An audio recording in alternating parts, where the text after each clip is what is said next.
pila job kas pa berthei nya tingalangya tangi smoker teng jom pi thai tingala thai banganya thaku julen ti ngam kwa shu ban ngok sa shi sin bangan klop nan kela ka jing em nan klet ki por barem ya het kat shaba pimon ya kat shaba pimon wala yang apimon wala yang apimon nam la ban pin bor ya kamon ka jum pi na du min ta kasni ngan chai sin don na pi ya het kat shaba pimon ya kat shaba pimon wala yang apimon wala yang apimon nam la ban pin bor ya kamon ka jum pi na du min ta kasni ngan chai sin don na pi klem boy perkhat ya ngapin bin kthang kum jing pos new pi wan tang shi thang jing long lui lui ha nga pi bin bi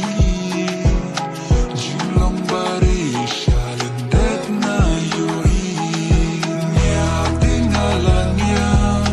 tang is mo kerten jom pi thai tingala thai bangan yan ha ka julen ti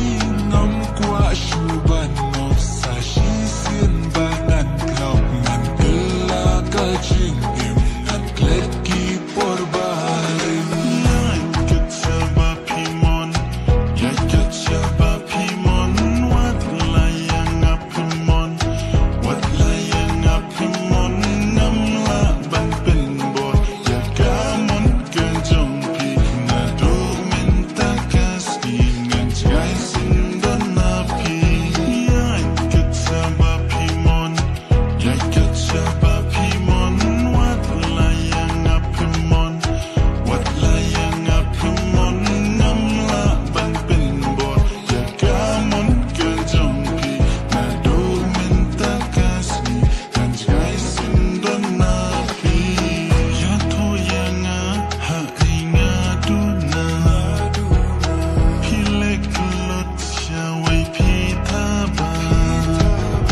man tang la tep ka jing long jom pi ya pi bat yang la kot ka story pi tharai bangan sa benut pi tharai bangan sa chau dut yang rupa pi shulekai tang bangam kwa bangan pin pai ngam dei u so pot u bala kintai